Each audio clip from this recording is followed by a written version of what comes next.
From translation, RSV Revised Standard Version, this 179th day of the year, today we are reading passages Psalms 78-79, Psalms chapter 78, verses 1 to 72. Give ear, O my people, to my teaching.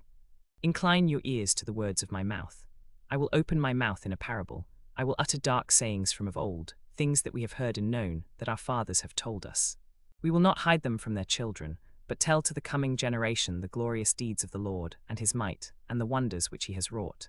He established a testimony in Jacob, and appointed a law in Israel, which he commanded our fathers to teach to their children, that the next generation might know them, the children yet unborn, and arise and tell them to their children, so that they should set their hope in God, and not forget the works of God, but keep his commandments. And that they should not be like their fathers, a stubborn and rebellious generation, a generation whose heart was not steadfast, whose spirit was not faithful to God. The Ephraimites, armed with the bow, turned back on the day of battle. They did not keep God's covenant, but refused to walk according to his law. They forgot what he had done and the wonders that he had shown them. In the sight of their fathers, he wrought marvels in the land of Egypt, in the fields of Zoan. He divided the sea and let them pass through it, and made the waters stand like a heap. And in the daytime he led them with a cloud, and all the night with a fiery light. He split rocks in the wilderness, and gave them drink abundantly as from the deep. He made streams come out of the rock, and caused waters to flow down like rivers. Yet they sinned still more against him, rebelling against the Most High in the desert. They tested God in their heart by demanding the food they craved. They spoke against God, saying, Can God spread a table in the wilderness? He smote the rock so that water gushed out and streams overflowed. Can he also give bread or provide meat for his people? Therefore when the Lord heard, he was full of wrath. A fire was kindled against Jacob, and his anger rose against Israel, because they had no faith in God, and did not trust his saving power. Yet he commanded the skies above, and opened the doors of heaven, and he rained down upon them manna to eat, and gave them the grain of heaven. Man ate of the bread of the angels, he sent them food in abundance. He caused the east wind to blow in the heavens, and by his power he led out the south wind. He rained flesh upon them like dust, winged birds like the sand of the seas. He let them fall in the midst of their camp, all around their habitations. And they ate and were well filled, for he gave them what they craved. But before they had satisfied their craving, while the food was still in their mouths, the anger of God rose against them, and he slew the strongest of them, and laid low the young men of Israel. In spite of all this, they still sinned. Despite his wonders, they did not believe. So he made their days vanish like a breath, and their years in terror. When he slew them, they sought for him. They repented and sought God earnestly. They remembered that God was their rock, the Most High God their Redeemer. But they flattered him with their mouths, they lied to him with their tongues, for their heart was not steadfast toward him. They were not faithful to his covenant, yet he, being compassionate, forgave their iniquity, and did not destroy them. Often he restrained his anger, and did not stir up all his wrath. He remembered that they were but flesh, a wind that passes and comes not again. How often they rebelled against him in the wilderness, and grieved him in the desert. They tested him again and again, and provoked the Holy One of Israel. They did not remember his power, the day when he redeemed them from the foe, when he wrought his signs in Egypt, and his marvels in the fields of Zoan. He turned their rivers into blood, so that they could not drink of their streams. He sent among them swarms of flies, which devoured them, and frogs, which destroyed them.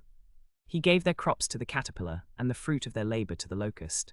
He destroyed their vines with hail, and their sycamores with frost.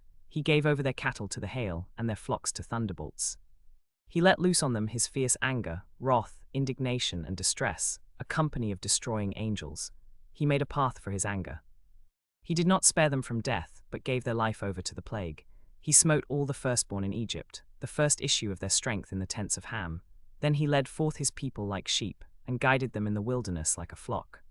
He led them in safety, so that they were not afraid, but the sea overwhelmed their enemies. And he brought them to his holy land, to the mountain which his right hand had won. He drove out nations before them. He apportioned them for a possession, and settled the tribes of Israel in their tents. Yet they tested and rebelled against the Most High God, and did not keep his testimonies, but turned back and dealt treacherously like their fathers. They twisted like a deceitful bow. For they provoked him to anger with their high places. They moved him to jealousy with their graven images. When God heard, he was full of wrath, and he utterly rejected Israel. He forsook his dwelling at Shiloh, the tent where he dwelt among men, and delivered his power to captivity, his glory to the hand of the foe. He gave his people to the sword, and vented his wrath on his heritage. Fire devoured their young men, and their maidens had no marriage song. Their priests fell by the sword, and their widows made no lamentation. Then the Lord awoke as from sleep, like a strong man shouting because of wine. He put his adversaries to rout, he put them to everlasting shame. He rejected the tent of Joseph, he did not choose the tribe of Ephraim. But he chose the tribe of Judah, Mount Zion, which he loves. He built his sanctuary like the high heavens, like the earth, which he has founded forever. He chose David his servant and took him from the sheepfolds. From following the nursing ewes, he brought him to be the shepherd of Jacob his people, of Israel his inheritance. With upright heart he shepherded them, and guided them with skillful hand. Psalms chapter 79, verses 1 to 13. O God, the heathen have come into thy inheritance, they have defiled thy holy temple. They have laid Jerusalem in ruins.